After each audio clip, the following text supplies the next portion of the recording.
You're listening to the Broadway Podcast Network. In the spirit of reconciliation, the Theatre Thoughts podcast acknowledges the traditional custodians of country throughout Australia and their connections to land, sea and community. We pay our respects to their elders past and present and extend that respect to all traditional custodians of the land on which our episodes are recorded.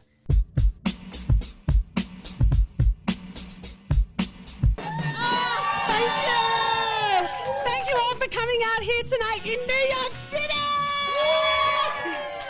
I'm joined here with some amazing people. Tough Titties, look at that. No, don't look. That's no consent.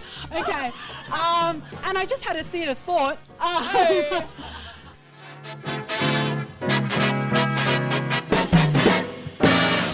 Welcome back to a new episode of the Theatre Thoughts podcast, hosted by myself, Justin Clark, and featuring an array of Australia's best and brightest in the theatre industry and beyond. You can get full access to the podcast by signing up to our monthly email and joining the Theatre Thoughts Patreon community for as little as $3 a month. All the details can be found by heading over to our Instagram account at TheatreThoughtsAUS or our official podcast Instagram at TTPod_official. Let us know what you think of this episode by giving us a rating wherever you get your podcasts.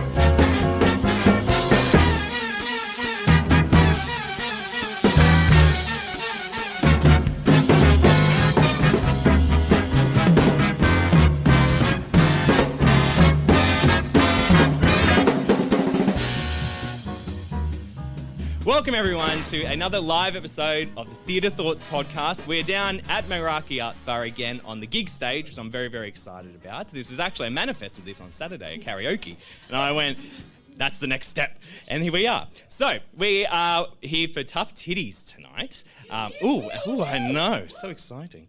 And we have two amazing performers with me, so I'm going to introduce them quickly. Over on my far left, we have a Lebanese-Australian performer, director and writer. Most recently spent her time in LA studying improv sketch writing and writing for an original TV series. Co-created, co-written and directed the 3 versions of the feminist comedy show Tough Titties, as well as performing in the latest production tonight, in fact. And you're currently a recipient of the Groundlings SNL Award to continue your studies and coaching to be able to audition directly for Saturday Night Live. It's Kristelle Zabara! Thank you. I'm very excited to be here. Oh, I'm excited to have you. And then, of course, we have a multi-disciplinary artist working on Gadigal land who graduated from the Australian Performing Arts Conservatory, most known for her role as Monica in Dags, Leona in Who's the Town? Mm-hmm. Yes, good. Which made its Australian debut as part of the Sydney Fringe Festival in 2018, as well as your performance in Tough Titties, again, tonight. Well done. Also one of the co-creators, co-writers, assistant director and sketch actor since its debut. It's Renae Valastro. Welcome. Welcome. Thank you. Thanks for having me. Oh, you're born welcome. Okie doke. Well, I'm so excited to have you. I'm keen as a bean. How did the show go? Tonight? Yes. Well, yes, we did have 2 people who were away due to illness, but it still rocked on. We still had some pretty tough titties. I'm not going to lie. Love that. It was awesome, yeah. What was the feeling like when you guys found out you were going on tonight? Was it scary or did you go, I've done this before? Oh, a bit of both. Yeah. I think, I don't know, you almost prepare yourself as well for it. Like, we've been in the room enough times and also watched the show, I think, as well. So, yeah, it was a bit of both. You just got to do what you got to do and push on. Yeah, and always keen to get up on the stage. Yeah. And, it's our writing, so we pretty much knew it. So, yeah, it was lots of fun. It was really good. We also had our cast is brilliant as well, so they were super supportive. You're right here in the front row? Yes. And they were very, very supportive during the whole night, all of the day. They helped us rehearse and get ready, and they're very giving and very lovely. I think a lot of credit actually goes to them for being super supportive. So that's so cool. Yeah. Well, I mean, I saw the show on Thursday. Absolutely loved it. And it is like some of the writing that you guys do, the political satire even, is so biting. And I think it's just it's great. It got my jollies off a little bit. And I was just yes, I love that. Nice. So I guess the main question I do want to ask is, where did it come from? Where did it first start? Oh, Let's go way back. Let's go way back in time. Well, after Renae and I met, we instantly like hit it off and like really vibed, noticed that we had like very similar values and like political standings and ideas about the world, and really both talked about how we wanted to make a feminist piece that was comedy in Sydney, which is, you know, it's not as, I guess, mainstream here. And we just kind of got to talking, and then instead of doing what we usually do, which is, oh yeah, I really want to do this, we were like, let's actually do it, and just really pushed ourselves. A lot of it was during COVID and lockdown, so it was easier to kind of, I guess, zoom in and do all of that, but we just kind of went for it, right? Yeah, it was, that, and just talking about our similarities when it comes to intersectional feminism, and then our similar interests with sketch comedy, and the fact that, me personally, since I've been in Sydney, I haven't seen too much sketch comedy, so to sort of intertwine both of those worlds was something that really, was quite... It's the sweet spot. It is, it's the sweet spot. Because it is that sketch comedy, as you're saying, is very like Monty Python, it's very Auntie Donna, very much like that combination of the different sketches that all add up as well. Yeah. So, with the performers themselves, amazing job, by the way. Very, very good. A round of applause. How much do the performers add to the show? Because obviously you can write it as much as you want, but once you get in that room and you go, fuck, that doesn't work. How much do they add to it? I also must say that the fuck that doesn't work happens so much. Oh, does it? It's insane. But like in the best way. It's we always do like workshopping with the actors, and a lot of them are also writers and creatives, and they do so much for the sketches. They really like bring so much on stage. They do a lot of improv. So yeah, they're a huge part of it, definitely.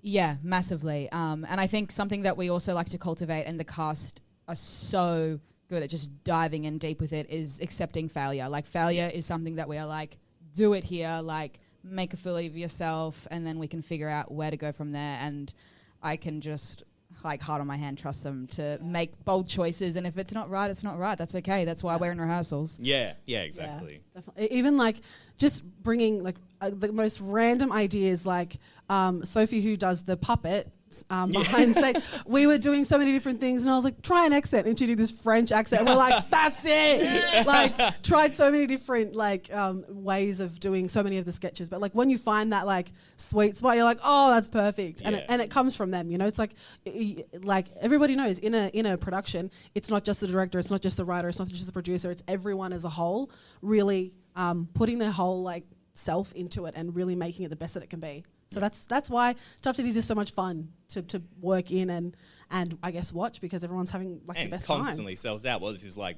round 3, you know? Round 4. Round 4. Oh, wow. There you go. Incredible. Yeah, it's fun. Well, before I ask you any other questions, I'd love to throw it out to the audience. If anyone has a question, I'm going to turn on my little roaming mic. So if anyone has a question, you are more than welcome to ask. Let me see if I can actually do it first. Hello. Okay, there you go. All right. Do I have anyone in the audience who'd like to ask a question? Anybody? Don't be scared. Anybody at all? This does extend to the sketch artists if you would like to ask Renae and Kristelle. Hang on. I think I have a sound effect if nobody asks. Hang on. There you go. There we go. Thank you, Justin. Thank you. My God, I'm a comedian. Do you want to be in Tough Titties? All right, we got one right down the front. We've got one down the front. And I think... All right, hello. Would you like to say your name? Oh, is that a past podcast guest I see? Hello. Hi, Emma. How you going? Good. Good. I've actually got a question for Kristelle and Renae. But I was wondering, why did you call it Tough Titties, and was that the first name that you came up with? That's a great question. We had a lot of different names that we were thinking about. I can't even think of half of them. A lot of them were too risky, I think. I'm literally, for the life of me, I'm trying to like scrounge my brain for this. Can you remember any? No, I didn't even know we had other options. We had like, there were different ones that like had the words like vagina or vulva or like a lot of different, you know, which still is like empowering and amazing. But I don't know, we just ended on Tough Titties because it was kind of like Like, if you don't like something, tough titties. We're putting on feminist comedy. If you like, you know, if that offends you, tough titties. Like, you know, if you're somebody who doesn't believe in feminism, well, tough titties, you're not, well, you're welcome here. You can come watch. Yeah, you can come watch, it's fine. You can learn a few things. No, I don't know. It kind of encapsulated everything. I think that's why we can't really remember any of the other names, because when we landed on tough titties, we were like, oh yeah, tough titties. Like, it just fit so well, and it punches just as the title itself, and it kind of like, I don't know, it explains it. I don't know what I was going to say there. No, I love it. Yeah. Great question. Thank you. Yeah, thank you. You just talked about the main reason we're here, feminism. Let's talk feminism. Who's excited for the Barbie movie, first of all? Oh, hell yeah. I'm very excited. I love Greta Gerwig. I think it's going to be very, like, revolutionary. I think I feel like it's going to take something that's a classic and flip it on its head, which I think is something that we try to do. I don't know, tying it back into tough titties. No, but I think it's going to be really groundbreaking, and I'm really excited. I think that a lot of people don't know what to expect, and I think that's, I don't know, it's very thrilling and exciting. Which I think is what I felt coming into this show as well, because obviously I heard so much about it before coming to see the show, and so I had this anticipation. I was like, what am I in for? You know, especially like as myself, like a cis straight man, you know, I was very much just like, is this going to be for me? Yeah. You know, and so I know ooh. Yeah. So I was, but loved everything, because it is like, it pokes fun at, you know, a lot of different things that you yourself can kind of let down your walls and go, you know, I'm going to sit back and I'm just going to like take this all in and kind of try to open myself to that sort of feminist message that you're bringing across as well. I'd love for you to talk about how you kind of built that message throughout in order to not be, what's the word I want to use? Not provoke, but also like educate at the same time. Does that make sense? Yeah. Yeah. And I think it can be a very fine line when it comes to that, like, berating and provoking versus educating as well. Yeah. So I think that's something that we both spend a lot of time in the writing sessions, just checking in with each other, making sure, like, what's the point? What are we trying to say? What are our intersectional like morals and themes that we're trying to, like, and it's just basically stripping back and going to basics and making sure that, like, we go, why did we start this? What's the point and what's the message? Yeah. And I also think that having different people's opinions on it, it's not just us sitting there writing it, being like, no, don't look, you can't change anything. Like, we're very much open to people's opinions. And when we workshop, when we, have other people have a look or listen, it's great to hear other people's opinions, because some people may be like, oh, that actually is a bit offensive, or that's maybe towing the line too much. And we're like, okay, that's great to hear. Let's bring it back. So it's very important to us to be collaborative, and I think that's what makes it. That's what makes it that way. So we're not like teaching people. Like we always like to say, we're like, oh, we're gonna like give you a hug and like make you laugh, and then we'll be like, oh, have you thought of this? Okay, just sit with it. Okay, now we'll make you laugh again. We'll make you feel safe. So yeah, we kind of like try and do that with the order as well, so we can kind of like still make you laugh and make you feel like you want to be there. Yeah. But learn something maybe. Yeah, exactly. Well, before I ask you my very big question, this is my deep one, I'd love to throw it back out to the audience. If anyone's thought of another question in your minds, we can open up to you guys. Anyone out there got a question? We can pop the mic on. Oh, we got one right down the front. Hi, can you hear? Yes, you can hear me. Fantastic. Where was my question? Here we are. Yeah. Hello. Hello. The question was, writing together, how do you find that? Like, do you more collaborate when you're doing it, or will you write the pieces standalone? Like, I'm curious, what's your process for building the show together? And then, like, how you curate the final kind of, I guess, version of sketches, because I'm sure there are many that don't make the cut. So, yeah, just really curious how you get there. Yeah, it's interesting because I feel like we both have different ways on like writing and whatnot. Like I like to spitball and talk and think it through, and I like to also self-sabotage and leave it to the very last minute and be like, I thought you were going to say that I don't like to think. I was like, yeah, no. Yeah. But I think it's going back and going, okay, what have we talked about? What haven't we talked about yet? What can we talk about? And going through all the different like modes that we can explore, and then we will just sort of, it's aces and places basically. So, you know, what Kristelle is like fantastic at writing, I may not be fantastic at writing, so, you know, and what I can do, Kristelle also can do. So self-sabotaging, you just said that, okay? So don't be mean to yourself.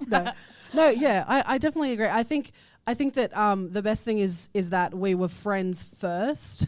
We were friends before we were in a relationship. No, we were friends, like such close friends first, and just like our brains just work so similarly, but we kind of like fill the gaps with each other. So we'll kind of sit down and be like, I don't know. Well, also, whenever we're not doing Tough Titties, we're like, this will be a great Tough Titties sketch. This will be a great Tough Titties sketch. And we kind of just like curate these ideas so that when we sit down and talk, we're like, what haven't we talked about yet? Or what's something that would like, you know, okay, let's talk about this thing, but let's make it a commercial, or let's make it a movie, or let's make it a spin-off of a TV show or something. So we do like to kind of sit and shoot the shit a lot. And then also, I always like to kind of go away and then like finesse my sketches, and then I'll come back with it, and then Ren will be like, oh, let's talk this one out. So we kind of like, I don't know, it just works really well. And then we will like have heaps of sketches, so many.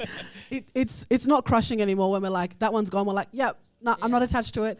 Right. And we'll kind of something's going to take its place. Exactly. Yeah. Right. And so we just kind of like finesse it with the cast. We like have some fun, play around with it a lot, and then it just becomes like a natural thing. Well, that one doesn't work anymore. This one does. Bring that one back and change it a little bit. So, yeah, I hope that answered the question. Yes, very good. Oh, Rachel, we got another one. Oh my goodness, hang on. Oh my God, it's crazy. Hi, Renae and Kristelle. Congratulations. Amazing performance. Oh, thank you. All the cast as well. That was so good. So I just wanted to, like you said, this was done 4 times. So how, like with the process, you've kind of explained it, but does it like, do you go after each run like and see what you want to cull before the next one, or like keep, and what you like the most, or do you just bring it to the cast and see what kind of suits the casting that you've done? How does that work? Yeah, that's a really great question. Also, thank you for your kind words and supporting us. That means a lot. Love heart. What was the question? Sorry, I just got like distracted complimenting you. Yeah, Renae hears a compliment. She's like, oh my God. Stop. Stop it. Keep going. No. I was talking about like kind of the fourth and how we cull it. Yeah.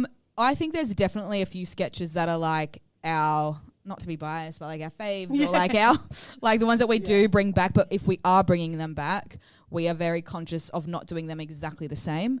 We're bringing in, you know, whether it's rewriting it or redirecting it.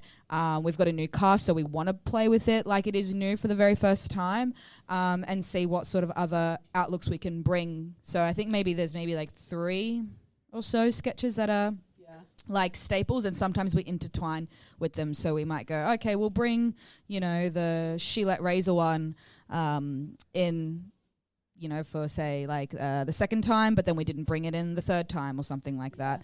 And then we brought it back again. So it's just alternating, and also trying to curate something that works for the show as a whole, and not just like, oh, this is like so funny, ha ha ha ha. Like, you know, it's what's the best as a whole, and the messages that we're trying to portray. Yeah, definitely. Yeah. And I feel like it does also change with the cast as well that we have, because you know that we may be like, oh, there was this sketch idea that I had, but it didn't really work the last time, and then they might be like, let's improv it, and then you bring it out and you're like, oh my God, that's the best thing ever. Write that down right now. So it definitely does depend on all of that, but. I think that's also the fun part, is that we get to have different groups of creators every single time and bring so many different sketches to life. And even an old sketch that we bring back, it's completely changed. Like Gillette, for example, initially was a 50s kind of commercial, and then it just came to like more modern day, because we're like, that actually happens in modern day. Well, you know, it can be related to then. So yeah, it definitely depends on the cast, and yeah, it's very much like a moment to moment. And you also have obviously like the featured guests as well. Yes. So where did they come into the whole rehearsal process of choosing what works within the entire flow of things? We're very lucky to have the most amazing featured guests ever. Amazing. Firstly. And it was really great because so many of them like when it comes to the casting process, we kind of, with our featured artists, were kind of asking them to bring forth something that they might want to do or something that they have workshopped already. And so with all of the pieces that they had brought to us, we were basically like, oh, that's amazing. Like, we were like, how are you this good? Like, it's all of their ideas are so amazing, and they really brought their pieces to life. Like, you know, they would ask us for like, oh, can I have a rehearsal here? But they were very much their own performance and their own piece. Right. And it just, the way that it integrated, I guess, was because we very much chose people that we thought it just worked with the whole style of Tough Titties. And we're very lucky that so many different things can work with Tough Titties. So, yeah, I guess it was, they kind of brought their own thing, which was really amazing. Yeah. And I think also like it's for featured artists, we want them to have as much creative control as possible. Like, this is their piece, and so they can decide how much rehearsal time that they would want, and, you know, direction as well that they may need. So it's completely up to them. If they're like, hey, I need 3 times a week a check-in, it's like, yep, cool, we'll arrange that. If they're like, no, I'm just going to wing it. It's like, all right, you do you. We're like, hang on a minute. But yeah, it's completely up to them, and we try to make sure that they have as much creative freedom as possible. Love that. Yeah. Creative freedom. All for it. Well, my big question that I've been asking on the podcast recently, and take a second to think if you'd like, is how do you believe the theatre industry has changed in recent years, and how has that changed the work that you do and the work you involve yourselves in and the work that you create? Yes. Big question. Big one. I mean, like, initially when you say that, it makes me think of obviously everything that happened with lockdowns and theatre and live events having the biggest or a really huge hit. And I think a lot less people want to come to theatre because they don't know if things are going to... Well, I think it's starting to change a little bit, but they don't know if things are going to be cancelled. There's so much stuff with illness and all of that. And I don't know. I think it has felt like less and less people are wanting to come or wanting to be around theatre. Like, I guess more like the mainstream. Like, there are obviously artists that really just love it and will always be a part of it. But I don't feel like it's really changed. I mean, obviously it changes when you're thinking of ticket sales and all that kind of stuff. Right. But I mean, I feel like every time we do Tough Titties specifically, it's like, I mean, at least us, well, at least me, I'm like, I don't care if I'm performing to 2 people or 200. Like, that doesn't really change it in that way. But also I think because there's not as much stuff happening, we're like, well, this is something that's important that needs to be on, because people need to be represented and people need to be a part of something that makes them feel seen and is important. I mean, that's what I think. Yeah, I love that.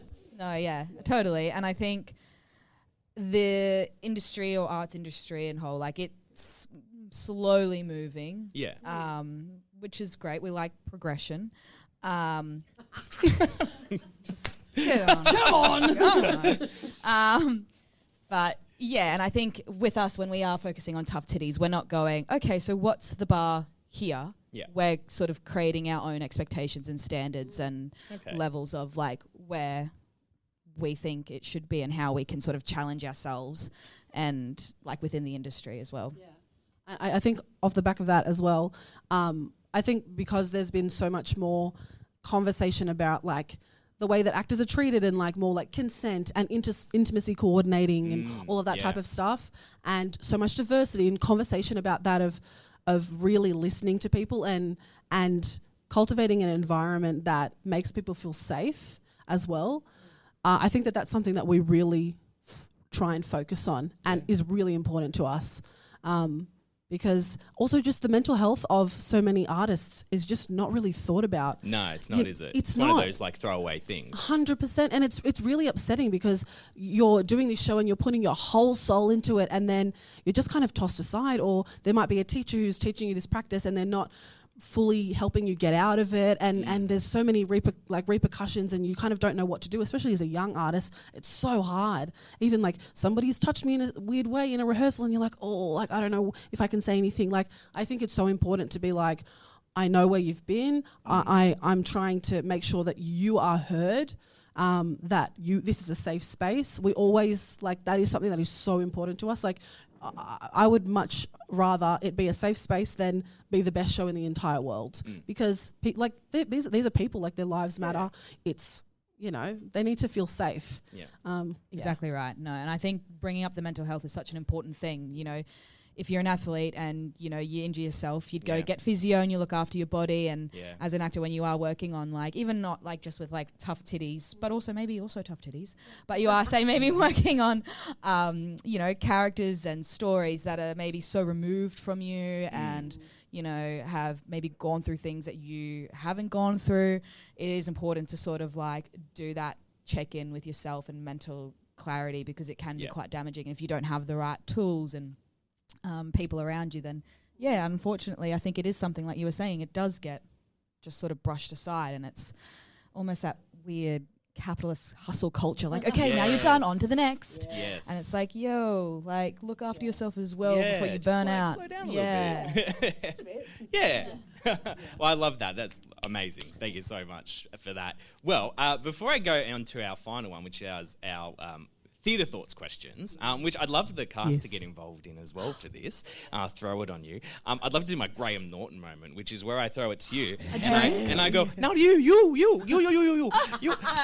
auditioning for SNL." No, I'd love it if you do. Do you reckon I could, like, just put you on the spot to do like a little opening monologue for SNL? What? So It'll it's be just fun. like, like an opening monologue, like I'm on SNL. Yeah, like you're on SNL. Oh, easy. Yeah. You're the guest. Oh my God! Thank you, everyone. Thank you for coming tonight. Hang on, I got to do it proper. Oh, sorry. So Just I'll kidding. give you this. You go back behind the curtain. Can I hold this? I'll give you this. Oh, okay. And then once you hear the music, you just go.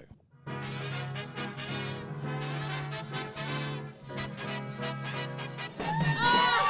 you. Thank you all for coming out here tonight in New York City. I'm joined here with some amazing people. Tough Titties. Look at that. No, don't look. That's no consent. Okay. And I just had a theatre thought. Podcasts, so great. Justin, best host ever.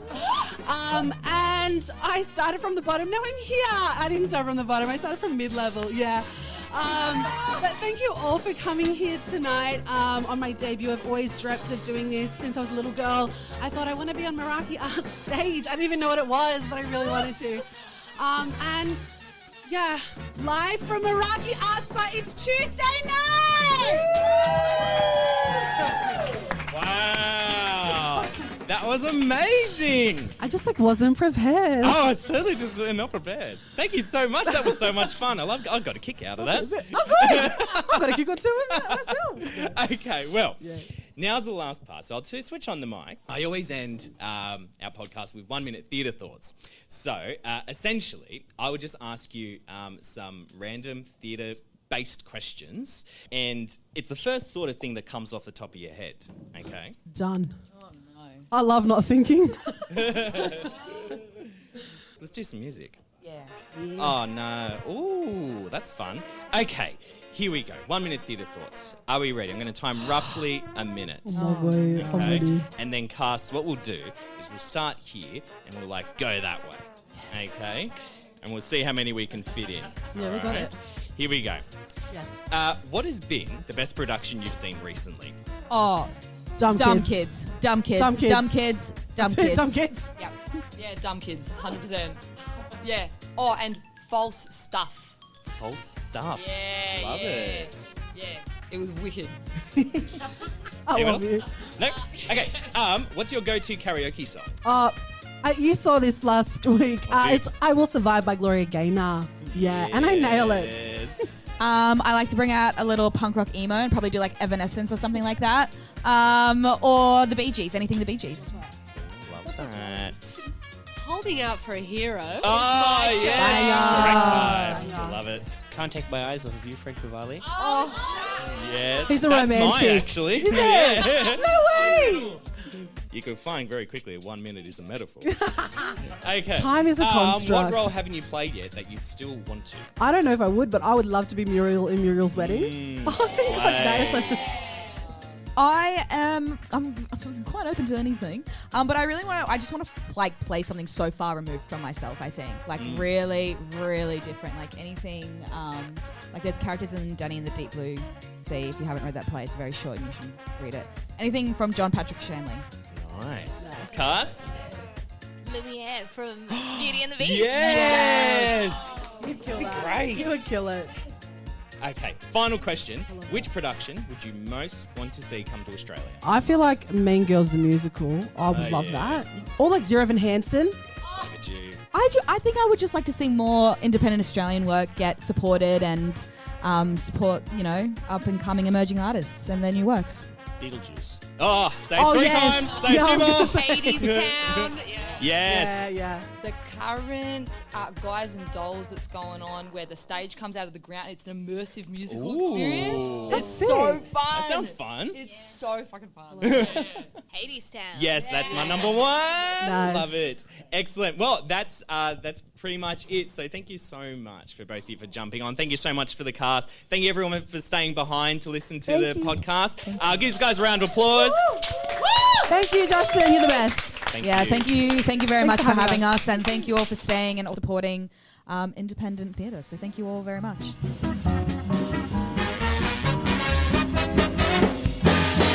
A massive thank you to Kristelle and Renae for joining us as our guests on the episode. A massive thank you to the Queen Hades production team as well as Rachel Adamson for helping to organise this episode. The Theatre Thoughts podcast will be taking a mid-season break while I'm over at the Edinburgh Fringe Festival covering all things Fringe. You can follow the journey by clicking the link tree which has links to all of our social media. This episode was produced by Echidna Audio. Follow them on Instagram at Echidna Audio for all their audio services. Once again, if you enjoyed our podcast, leave us a review wherever you get your podcasts and head to the link in this episode's description for our Instagram account, TikTok, YouTube, and Patreon. My name's Justin Clark, and I'll see you next time here on the Theatre Thoughts podcast.